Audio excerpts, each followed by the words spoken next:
Hello दोस्तों, नमस्कार। जय श्री राम, हर हर महादेव, जय माता दी। दोस्तों, गुड़ी पड़वा 2025 इस बार 30 मार्च रविवार के दिन पड़ रही है, यानी 30 मार्च 2025 को।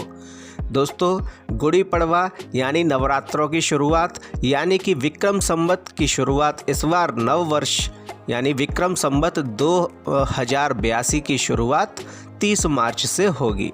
दोस्तों, विक्रम संवत जो कि हमारे भारतवर्ष में बहुत अधिकायक में मनाया जाता है, और गुड़ी पड़वा जिस दिन नवरात्रे शुरू होते हैं, चैत्र नवरात्रों की शुरुआत गुड़ी पड़वा से ही होती है। और ये गुड़ी पड़वा वर्ष के 3 ऐसे दिनों में से होते हैं जिस दिन आपको कोई भी कार्य करने से पहले, कोई भी आप अगर नया कार्य कर रहे हैं तो उससे पहले आपको कोई मुहूर्त साधने की आवश्यकता नहीं होती है, क्योंकि गुड़ी पड़वा का पूरे दिन का मुहूर्त शुभ होता है। जिस दिन गुड़ी पड़वा हो उस दिन आप कोई भी कार्य बिना किसी से पूछे कर सकते हैं, शुरू कर सकते हैं, क्योंकि गुड़ी पड़वा का मुहूर्त पूरे दिन का होता है। वर्ष में ऐसे 3 ही दिन होते हैं। पहला दिन गुड़ी पड़वा, दूसरा दिन अक्षय तृतीया और तीसरा दिन दशहरा। तो दोस्तों, इस बार गुड़ी पड़वा 30 मार्च 2025 दिन रविवार को पड़ रही है। गुड़ी पड़वा के दिन चैत्र नवरात्रों की शुरुआत होती है और इस दिन नया साल शुरू होता है। हिंदुओं का नव वर्ष इसी दिन से शुरू होता है, इसलिए दोस्तों इस दिन को बहुत ही खास माना जाता है। इस दिन से हिंदू अपने इष्ट की, अपने गुरु की, अपने सभी देवी देवताओं का पूजन करता है और उनका आशीर्वाद मांगता है, जिससे उसका पूरा वर्ष, उसका जीवन और उसके घर के लोग, उसकी गृहस्थी बहुत बढ़िया से चल सके, उसके जीवन में चल रही परेशानियों का नाश हो सके। दोस्तों, आज के इस वीडियो में हम आपको बताने जा रहे हैं गुड़ी पड़वा के दिन किए जाने वाले 5 कार्य। चाहे तो आप इन्हें कार्य समझ लीजिए, चाहे आप इन्हें नियम कह लीजिए, या आप इन्हें उपाय कह लीजिए, लेकिन ये आपको गुड़ी पड़वा के दिन अवश्य करने चाहिए। और ऐसा करने से आपके जीवन में चल रही परेशानियों का नाश होता है। आपके जीवन में अगर धन का संकट है, आर्थिक संकट है, तो वह संकट दूर होता है। माता लक्ष्मी आपके घर में वास करती हैं, नारायण के साथ गणेश जी की कृपा मिलती है, माता दुर्गा का आशीर्वाद आपको प्राप्त होता ही होता है। दोस्तों, कौन से हैं वे उपाय, या कहें कि कौन से हैं वे 5 कार्य जो कि आपको इस दिन अवश्य करने चाहिए। पहला उपाय, दोस्तों, गुड़ी पड़वा के दिन आपको प्रातःकाल उठकर जल्दी जागकर, सूर्योदय से पूर्व ही आपको जागना है और सूर्योदय से पूर्व ही आपको स्नान कर लेना है। सूर्य को अर्घ देने के बाद आपको नीम और गुड़ का सेवन अवश्य करना चाहिए। थोड़ा सा नीम के पत्ते और थोड़ा सा गुड़ लेकर आपको उनका सेवन करना चाहिए। इससे कहा जाता है कि सुख और दुख दोनों का भाव एक समान हो जाता है, और यह गुड़ी पड़वा के दिन, नववर्ष के दिन आपको अवश्य करना चाहिए। इससे आपके जीवन में अच्छे विचार आने लगते हैं, आपका जीवन अच्छी प्रगति की ओर चलता है और आपका स्वास्थ्य ठीक रहता है। साइंटिफिक भाषा में कहें तो, क्योंकि इस समय मौसम बदल रहा होता है, इसलिए नीम और गुड़ का सेवन करने से आपका शरीर सुरक्षित रहता है, तंदुरुस्त रहता है और आप एनर्जी महसूस करते हैं, स्फूर्ति महसूस करते हैं।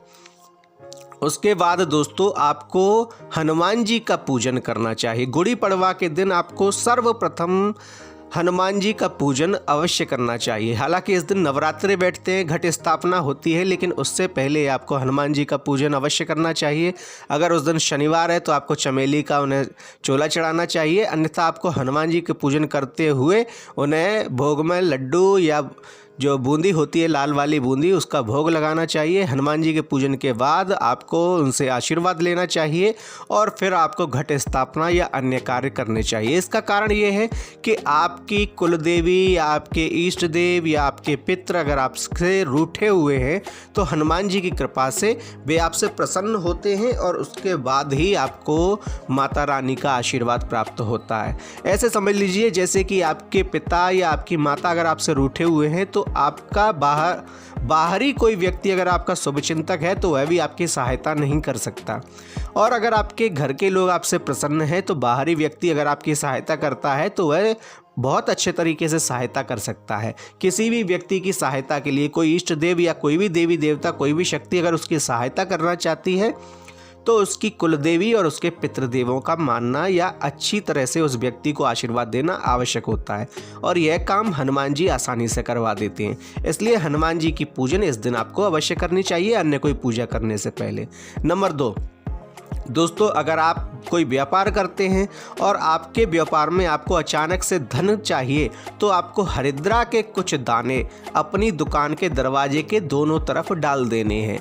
ये कार्य आपको अवश्य करना है, गुड़ी पड़वा के दिन ही करना है। जब आप अपना व्यवसाय या व्यवसाय के स्थल पर जाकर अपनी दुकान खोलते हैं या अपने व्यवसाय के स्थल पर आप पहुंचते हैं तो मुख्य द्वार के दोनों तरफ आपको हरिद्रा के कुछ दाने डाल देने हैं। नंबर 3, दोस्तों, घट स्थापना से पहले, माता की पूजा से पहले आपको गणेश जी को 5 सुपारी और 21 दूर्वा, 21 जो दूर्वा होती है जिसे दूब बोलते हैं, दूर्वा बोलते हैं गाँव में, उसे गणेश जी को 21 चढ़ानी है और 5 सुपारी चढ़ानी है और उनसे विनती करनी है कि विघ्नहर्ता आपके जीवन में चल रही परेशानियों को, विघ्नों को हर लें और आपके ऊपर उनका आशीर्वाद हो। नंबर 4, दोस्तों, अगर आपका व्यापार नहीं चल रहा है, आपका व्यापार कम चल रहा है, आपका व्यापार चल नहीं रहा है या ठप हो गया है, रुक गया है, आप खुद को रुका हुआ महसूस कर रहे हैं, ऐसा लग रहा है जैसे कि पहले व्यापार चलता था लेकिन अब ठप हो गया है, तो गुड़ी पड़वा के दिन आपको अपने घर की किसी कन्या के हाथों, जो छोटी कन्या हो, कन्या के हाथों 1 कटोरी चावल, साबुत चावल होने चाहिए, 1 कटोरी चावल किसी गरीब को दान करवा देने हैं, गरीब को दे देने हैं उन्हें, या किसी भिखारी को दे देने हैं कन्या के हाथों से। ऐसा करने से माता का आशीर्वाद आपके ऊपर मिलता ही मिलता है। दोस्तों, गुड़ी पड़वा का यह उपाय सटीक होता है और इस उपाय से आपके घर की परेशानियां दूर होती हैं, आपके व्यापार में चलने वाली परेशानियां दूर हो जाती हैं। नंबर 5, दोस्तों, अगर आप चाहते हैं कि आपके घर से नकारात्मक शक्ति, नकारात्मक ऊर्जा दूर हो जाए तो गुड़ी पड़वा से बेहतर कोई और दिन नहीं है।